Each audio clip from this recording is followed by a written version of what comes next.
मुझको लगता है कि इसमें जो प्रमुख बिंदु होगा वो सेक्सुअल हरेसमेंट वाला ही होगा और उस पर ही इन पर विभागीय कार्रवाई करेगी, उसी की आंच इनके ऊपर आएगी। अन्यथा उनके खिलाफ विभागीय कार्रवाई करके ये कार्रवाई उनके निलंबन के बाद उनके टर्मिनेशन तक की जा सकती है और इनको क्रिमिनल प्रोसीजर के तहत सजा भी हो सकती है। देखिए, डीआईजी होमगार्ड के अनुसार मनीष दुबे पर जो केस बनने की संभावना वही दो बिंदु हैं, जिसमें सेक्सुअल हरेसमेंट और दहेज मांगना है। पीसीएस ज्योति मौर्य और उनके पति आलोक मौर्य के बीच महोबा होमगार्ड कमांडेंट मनीष दुबे को लेकर विवाद लगातार बढ़ता जा रहा है।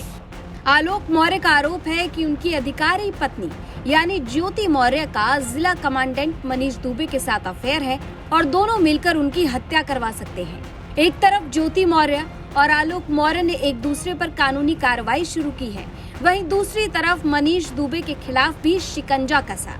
डीजी होमगार्ड ने मनीष दुबे के खिलाफ जांच बिठाई, लेकिन सवाल ये कि मनीष दुबे के खिलाफ आखिर क्या एक्शन लिया जा सकता है। देखिए, डीआईजी होमगार्ड के अनुसार मनीष दुबे पर जो केस बनने की संभावना वही दो बिंदु हैं, जिसमें सेक्सुअल हरेसमेंट और दहेज मांगना है। उन्हीं प्रकरण में उनका जांच होकर के बिंदु बन सकते हैं। बाकी जो दीपक मिश्रा जी थे 1918 में, उन्होंने किसी भी इस अपराध को दूसरे की पत्नी से संबंध रखने को उसको उन्होंने सिविल अपराध तो माना है, जिसमें कि आप उसके तहत सहायता ले सकते हैं उसकी डाइवोर्स के लिए, परंतु उस पर आपके खिलाफ कोई भी कानूनी क्रिमिनल कार्रवाई नहीं की जा सकती। उससे उसको उन्होंने निरसित कर दिया है और उसको मुक्त कर दिया है। मनीष दुबे बिल्कुल कर सकते हैं, उनको अधिकार है। वो उनको पहले इस जांच रिपोर्ट के बाद में उनको मौका दिया जाएगा, जिसका वो जवाब देंगे। जवाब देने से अगर संतुष्ट होने के बाद सरकार चाहेगी तो उनका सस्पेंशन रिवोक करके उनको बहाल कर सकती है। अन्यथा उनके खिलाफ विभागीय कार्रवाई करके ये कार्रवाई उनके निलंबन के बाद उनके टर्मिनेशन तक की जा सकती है और इनको क्रिमिनल प्रोसीजर के तहत सजा भी हो सकती है। ज्योति मौर्य के साथ कुछ संबंध की वजह से उनकी डिपार्टमेंट की धूमिल हो रही थी इमेज। तीसरा ये है कि ये जो पूरा मामला था उस मामले में जांच चल रही। तीनों मामले में तीनों मामले में क्या हो सकता है? देखिए, इनमें दो प्रकरण में कानून के तहत कार्रवाइयाँ उसमें ज्योति मौर्य कर रही हैं फैमिली कोर्ट में, वहाँ चल रहा है। इनकी पत्नी भी कानूनी कार्रवाई कर रही होंगी जो किसी कोर्ट में लंबित होगी। तो दो लंबित प्रकरणों के कोर्ट में चलते हुए उन पर ये कोई एक्शन नहीं ले सकते हैं। कोर्ट का ही निर्णय उनके ऊपर प्रभावी होगा, जो निर्णय आएगा वही माना जाएगा।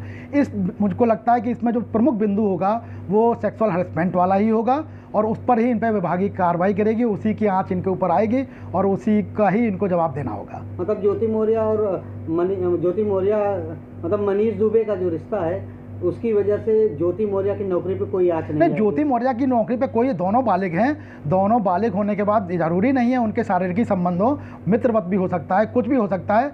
ये कहीं पर भी क्लेम नहीं किया गया है। दोनों के पति, उनके पति जो आलोक हैं वो जगह जगह प्रसारित कर रहे हैं, तो उसमें भी बहुत संशय है।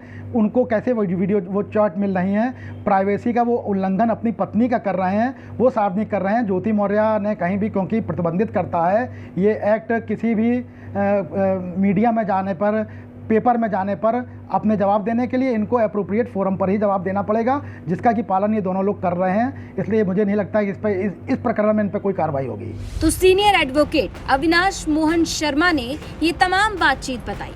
वहीं आपको बताएं कि डीजी होमगार्ड की जांच रिपोर्ट में मनीष दुबे के खिलाफ 3 मामलों का जिक्र है। पहला ज्योति मौर्य का, जिसमें आलोक मौर्य ने हत्या की साजिश रचने का आरोप लगाया है। दूसरा अमरोहा का, जिसमें एक महिला होमगार्ड ने मनीष दुबे पर सेक्सुअल हैरेसमेंट का आरोप लगाया है। आरोप ये कि मनीष दुबे उसे अकेले में मिलने बुलाता था। और तीसरा मामला मनीष दुबे की पत्नी का, जिसमें दहेज उत्पीड़न का आरोप लगाया गया है। सीनियर एडवोकेट के मुताबिक अमरोहा का सेक्सुअल हैरेसमेंट और पत्नी का दहेज उत्पीड़न केस मनीष दुबे की परेशानी बढ़ाने वाला है और बात निलंबन से लेकर टर्मिनेशन तक पहुंच सकती है। हालांकि अब देखना होगा कि इस मामले में आगे क्या कुछ होता है।